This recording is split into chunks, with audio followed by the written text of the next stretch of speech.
Hi hello ಎಲ್ಲರಿಗೂ welcome back to my channel Lalitha Arun blogs. ಇವತ್ತು ನಾನು ಮಾಡ್ತಿರುವಂಥ ರೆಸಿಪಿ ಬಂದ್ಬಿಟ್ಟು ಶಾವಿಗೆ ಬಾತ್, ಶಾವಿಗೆ ಉಪ್ಪಿಟ್ಟು ಕೂಡ ಅನ್ಬೋದು. ತುಂಬ ಉದುರಾಗಿ ತುಂಬ ಟೇಸ್ಟಿಯಾಗಿ ಮಾಡ್ಬೋದು. ಹಾಗೆ ಈ ಮದುವೆ ಮನೆಗಳಲ್ಲಿ ಮಾಡ್ಕೊತಾರಲ್ಲ ಅಷ್ಟು ಉದುರಾಗಿ ಚೆನ್ನಾಗಿ ಬರುತ್ತೆ. ನೀವು ಒಂದ್ಸತಿ ಟ್ರೈ ಮಾಡಿ ನೋಡಿ. ಹಾಗಾದರೆ ಹೇಗೆ ಮಾಡೋದಂತ ನೋಡ್ಕೊಂಬರೋಣ. ಅದಕ್ಕಿಂತ ಮುಂಚೆ ಯಾರೆಲ್ಲ ನನ್ನ ಚಾನಲ್ನ ಸಬ್ಸ್ಕ್ರೈಬ್ ಮಾಡಿದಲ್ಲಿ ನೋಡ್ತಾ ಇದ್ದೀರೋ ಫಸ್ಟ್ ಹೋಗಿ ಸಬ್ಸ್ಕ್ರೈಬ್ ಮಾಡ್ಕೊಳ್ಳಿ. ಪಕ್ಕದಲ್ಲಿರೋ ಬೆಲ್ ಐಕನ್ನ ಕ್ಲಿಕ್ ಮಾಡಿ. ಹಾಗೆ ನಿಮ್ಮ ಫ್ರೆಂಡ್ಸ್ ಆ್ಯಂಡ್ ಫ್ಯಾಮಿಲಿಗೆ ಶೇರ್ ಮಾಡಿ. ವಿಡಿಯೋನ ಎಲ್ಲೂ ಸ್ಕಿಪ್ ಮಾಡ್ದಲ್ಲೇ ಪೂರ್ತಿಯಾಗಿ ನೋಡಿ, ನನ್ನ ಸಪೋರ್ಟ್ ಮಾಡಿ. ಬೇಕಾಗಿರುವಂತಹ ಇಂಗ್ರೀಡಿಯೆಂಟು ಶಾವಿಗೆ ಬಾತ್ಗೆ ಇಲ್ಲಿ ನಾನು ಅನಿಲ್ ಅವರ ಶಾವಿಗೆ ತೊಗೊಂಡಿದ್ದೀನಿ. ರೋಸ್ಟೆಡ್ ಶಾವಿಗೆ ಪ್ಯಾಕೆಟ್ನ ಇದರಲ್ಲಿ ತುಂಬ ಚೆನ್ನಾಗಿ ಬರುತ್ತೆ, ಅದಕ್ಕೋಸ್ಕರನ ಇದನ್ನು ತೊಗೊಂಡಿದ್ದೀನಿ. ಹಾಗೆ ಇಲ್ಲಿ ಅವರೆಕಾಳು ತೊಗೊಂಡಿದ್ದೀನಿ. ಅವರೆಕಾಳನ್ನ ಬೇಯಿಸಿಟ್ಕೊಂಡಿದ್ದೀನಿ. ಈ ಜಾಗದಲ್ಲಿ ನೀವು ಬೇಕಿದ್ರೆ ಬಟಾಣಿ ಕೂಡ ತೊಗೋಬೋದು. ಇವಾಗ ಅವರೆಕಾಳು ಸೀಸನ್ ಆಗಿರೋದ್ರಿಂದ ಅವರೆಕಾಳನ್ನ ಹಾಕ್ಕೊತಾ ಇದ್ದೀನಿ. ಹಾಗೆ ಇಲ್ಲಿ ನಾನು ಚಿಕ್ಕದಾಗಿರುವಂಥ ಆಲೂಗಡ್ಡೆನ ಚಿಕ್ಕದಾಗಿ ಹೆಚ್ಚಿಟ್ಕೊಂಡಿದ್ದೀನಿ. ನೋಡಿ, ಇಷ್ಟು ಚಿಕ್ಕದಾಗಿರಬೇಕು. ಹಾಗೆ ಒಗ್ಗರಣೆ ಬೇಕಾಗಿರುವಂಥ ಐಟಮ್ ಕೂಡ ತೋರಿಸ್ತಾ ಇದ್ದೀನಿ. 2 ಮೀಡಿಯಮ್ ಸೈಡ್ ಈರುಳ್ಳಿನ ಕಟ್ ಮಾಡಿ ಇಟ್ಕೊಂಡಿದ್ದೀನಿ ಸಣ್ಣದಾಗಿ. ಹಾಗೆ 1 ಕರಿಬೇವು ಕಡ್ಡಿ ತೊಗೊಂಡಿದ್ದೀನಿ. ಹಾಗೆ 4 ಹಸಿಮೆಣಸಿಕಾಯಿನ ಹೆಚ್ಚಿಟ್ಕೊಂಡಿದ್ದೀನಿ. ಒಂದು ಅರ್ಧ ನಿಂಬೆಹಣ್ಣು ಹೋಳಷ್ಟು ತೊಗೊಂಡಿದ್ದೀನಿ. ಹಾಗೆ ಕಾಯಿ ತುರಿ, ಹಾಗೆ ಕೊತ್ತಂಬರಿ ಸೊಪ್ಪು. ನಾನಿಲ್ಲಿ ಟೊಮೆಟೊ ಹಣ್ಣು ಉಪಯೋಗಿಸ್ತಾ ಇಲ್ಲ. ಇವೇ ಬೇಕಾದಂಥ ಇಂಗ್ರೀಡಿಯೆಂಟ್ಸು. ಇವಾಗ ಹೇಗೆ ಮಾಡೋದು ಅಂತ ನೋಡ್ಕೊಂಬರೋಣ ಬನ್ನಿ. ಇಲ್ಲಿ ನೋಡಿ, ನಾನಿಲ್ಲಿ ಫಸ್ಟು ಗ್ಯಾಸ್ ಮೇಲೆ ಒಲೆ ಮೇಲೆ ಇಟ್ಟಿದ್ದೀನಿ. ಇವಾಗ ನೀರು ಕಾದಿದೆ ಚೆನ್ನಾಗಿ. ನಾನು ಶಾವಿಗೆ ಸಪ್ರೇಟಾಗಿ ಬೇಯಿಸ್ಕೊತಾ ಇದ್ದೀನಿ. ಇದಕ್ಕೆ ಉಪ್ಪು ಕೂಡ ಹಾಕ್ಕೊತಾ ಇದ್ದೀನಿ. ಆಮೇಲೆ ಸ್ವಲ್ಪ ಎಣ್ಣೆ ಹಾಕ್ಕೊತಾ ಇದ್ದೀನಿ, ಶಾವಿಗೆ ಅಂಟ್ಕೋಬಾರ್ದು ಒಂದಕ್ಕೊಂದು ಅಂತ. ನಾನಿಲ್ಲಿ ಶಾವಿಗೆನ ಹಾಕ್ಕೊಂಡು ಸಪ್ರೇಟಾಗಿ ಬೇಯಿಸ್ಕೊತಾ ಇದ್ದೀನಿ. ಇದನ್ನೆಲ್ಲ ಒಂದು ಸತಿ ಮಿಕ್ಸ್ ಮಾಡ್ಕೊಂಬಿಡೋಣ.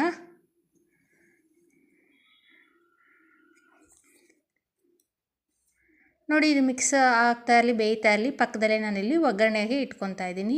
1-2 ಸ್ಪೂನಷ್ಟು ಎಣ್ಣೆ ಹಾಕ್ಕೊಂಡಿದ್ದೀನಿ. ಹಾಗೆ ಸಾಸಿವೆ ಜೀರಿಗೆನೂ ಇಲ್ಲೇ ಹಾಕ್ಕೊತಾ ಇದ್ದೀನಿ. ಸಾಸಿವೆ ಜೀರಿಗೆ ಚಿಟಪಟ ಅಂದಮೇಲೆ ನಾನಿಲ್ಲಿ ಕಡಲೆಬೇಳೆ ಕೂಡ ಹಾಕ್ಕೊತಾ ಇದ್ದೀನಿ. ಉದ್ದಿನಬೇಳೆನೂ ಸ್ವಲ್ಪ ಹಾಕ್ಕೊಳ್ಳಿ, ಟೇಸ್ಟ್ ಚೆನ್ನಾಗಿರುತ್ತೆ. ಇದೆಲ್ಲ ಒಂದು ಸ್ವಲ್ಪ ಹುರ್ಕೊಳ್ಳೋಣ. ಇದೆಲ್ಲ ಹುರಿದಿದ್ದಾದಮೇಲೆ ನಾನಿಲ್ಲಿ ಕಟ್ ಮಾಡಿ ಇಟ್ಕೊಂಡಿರೋಂಥ ಈರುಳ್ಳಿ, ಕರಿಬೇವನ್ನ ಹಾಗೆ ಹಸಿಮೆಣಸಿನಕಾಯಿ ಕೂಡ ಹಾಕ್ಕೊತಾ ಇದ್ದೀನಿ.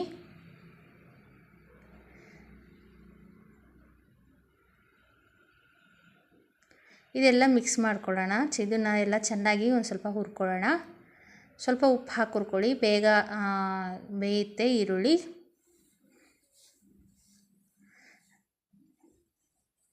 ನೋಡಿ, ಇದೆಲ್ಲ ಚೆನ್ನಾಗಿ ಮಿಕ್ಸ್ ಮಾಡ್ಕೊಳ್ಳೋಣ. ಇವಾಗ ಸೇಮ್ ಮದುವೆ ಸ್ಟೈಲ್, ಮದುವೆ ಮನೇಲಿ ಮಾಡ್ತಾರಲ್ಲ ಅದೇ ರೀತಿಯಾಗಿರುತ್ತೆ. ಉದುರಾಗಿ ತುಂಬ ಚೆನ್ನಾಗಿ ಬರುತ್ತೆ. ಒಂದ್ಸತಿ ಟ್ರೈ ಮಾಡಿ ನೋಡಿ ಹೇಗೆ ಬಂದಿದೆ ಅಂತ ನನಗೆ ಕಮೆಂಟ್ ಬಾಕ್ಸಲ್ಲಿ ಕಮೆಂಟ್ ಮಾಡಿ ತಿಳಿಸಿ. ನಾನಿಲ್ಲಿ ಆಲೂಗಡ್ಡೆನೂ ಮತ್ತು ಅವರೆಕಾಳನ್ನ ಹಾಕಿದ್ದೀನಿ. ಹಾಕ್ಕೊಂಡು 2 ನಿಮಿಷ ಹುರ್ಕೊತಿದ್ದೀನಿ. ಅದು ಕ್ಲಿಪ್ಪಿಂಗ್ ಎಲ್ಲೋ ಮಿಸ್ ಆಗಿದೆ. ಹಾಗಾಗಿ ಅವರೆಕಾಳನ್ನ ಆಮೇಲೆ ಆಲೂಗಡ್ಡೆನ ಹಾಕ್ಕೊಂಡು 1-2 ನಿಮಿಷ ಈ ರೀತಿಯಾಗಿ ಲಿಡ್ ಕ್ಲೋಸ್ ಮಾಡಿ 2-3 ನಿಮಿಷ ಬೇಯಕ್ಕೆ ಬಿಟ್ಬಿಡಿ. ಚೆನ್ನಾಗಿ ಸ್ಟಿಮ್ಮಲ್ಲೇ ಬೇಯ್ಕೊಳ್ಳಿ. ಈ ಕಡೆ ಸೈಡು ನಾನು ಇಲ್ಲಿ ಬೇಯಿಸೋಕೆ ಇಟ್ಕೊಂಡಿದ್ನಲ್ಲ ಶಾವಿಗೆನೂ ಬೆಂದಾಗಿದೆ. ಇವಾಗ ನಾನು ಇದನ್ನು ಸೋಸ್ಕೊತಾ ಇದ್ದೀನಿ. ಇದಿರುತ್ತಲ್ಲ ತೂತು ಬಾಣಲೆ ಅನ್ನತ್ತಾರಲ್ಲ, ಅದನ್ನಲ್ಲಿ ಸೋಸ್ಕೊತಾ ಇದ್ದೀನಿ. ಹಾಗೆ ಇದ್ರ ಮೇಲೆ 1 ಗ್ಲಾಸಷ್ಟು ತಣ್ಣೀರು ಹಾಕ್ಕೊತಾ ಇದ್ದೀನಿ. ಆವಾಗ ಒಂದಕ್ಕೊಂದು ಅಂಟ್ಕೊಳ್ಳೋಣ, ಚೆನ್ನಾಗಿ ಬರುತ್ತೆ ಶಾವಿಗೆ ಬಾತು. ಆಮೇಲೆ ಇಲ್ಲಿ ಲಿಡ್ಡನ್ನು ಓಪನ್ ಮಾಡಿದೆ ನಾನಿವಾಗ. ನೋಡಿ, ಇವಾಗ ಚೆನ್ನಾಗಿ ಬೆಂದಿದೆ.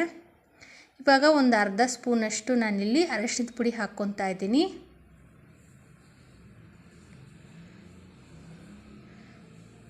ಆಮೇಲೆ ಇದನ್ನೆಲ್ಲ ಒಂಚೂರು ಮಿಕ್ಸ್ ಮಾಡ್ಕೊಳ್ಳೋಣ. ಹಾಗೆ ಇದಕ್ಕೆ ರುಚಿಗೆ ತಕ್ಕಷ್ಟು ಉಪ್ಪು ನಾನಿಲ್ಲೇ ಹಾಕ್ಕೊತಾ ಇದ್ದೀನಿ.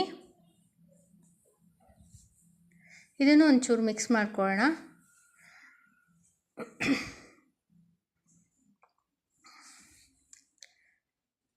ನೋಡಿ, ಇದು ಮಿಕ್ಸ್ ಮಾಡಿದ್ದಾಗಿದೆ. ಇವಾಗ ನಾನಿಲ್ಲಿ ಬೇಯಿಸಿ ಇಟ್ಕೊಂಡಿರೋಂತಹ, ನೀರು ಸೋಸಿ ಇಟ್ಕೊಂಡಿರೋಂಥ ಶಾವಿಗೆನ ಹಾಕ್ಕೊತಾ ಇದ್ದೀನಿ. ನೋಡಿ, ಇದನ್ನು ಚೆನ್ನಾಗಿ ಮಿಕ್ಸ್ ಮಾಡ್ಕೊಳ್ಳೋಣ.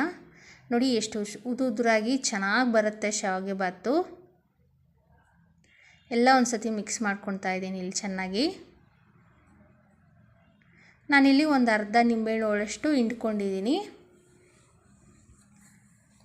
ಟೊಮೊಟೊ ಬಳಸ್ತಾ ಇಲ್ವಲ್ಲ, ಹಾಗಾಗಿ ನಿಂಬೆಹಣ್ಣು ಕಂಪಲ್ಸರಿ ಹಾಕ್ಕೋಬೇಕು. ಹಾಗೆ ಕಾಯಿ ತುರಿ ಕೂಡ ಹಾಕ್ಕೊತಾ ಇದ್ದೀನಿ.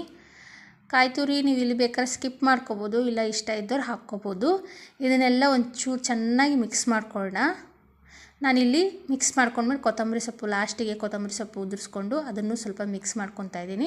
ಸ್ಟಿಮ್ಮಲ್ಲೇ ಹುರ್ಕೊಳ್ಳೋದ್ರಿಂದ ಎಲ್ಲ ಮಸಾಲೆನೂ ಚೆನ್ನಾಗಿ ಇದಕ್ಕೆ ಶಾವಿಗೆಗೆ ಅಂಟ್ಕೊಳ್ಳುತ್ತೆ. ನೋಡಿ ಎಷ್ಟು ಉದುದ್ರಾಗಿ ಎಷ್ಟು ಚೆನ್ನಾಗಿ ಬಂದಿದೆ ಅಂದರೆ ಶಾವಿಗೆ ಒಬ್ಬಟ್ಟು ತುಂಬ ರುಚಿಯಾಗಿರುತ್ತೆ. ಹೀಗೆ ಮಾಡಿಕೊಂಡು ಒಂದ್ಸತಿ ತಿಂದು ನೋಡಿ ಹೇಗೆ ಬಂದಿದೆ ಅಂತ ಕಮೆಂಟ್ ಬಾಕ್ಸಲ್ಲಿ ಕಮೆಂಟ್ ಮಾಡಿ ತಿಳಿಸಿ. ಮೋರ್ ವೀಡಿಯೋಗೋಸ್ಕರ ನನ್ನ ಚಾನಲ್ನ ಸಬ್ಸ್ಕ್ರೈಬ್ ಮಾಡಿ.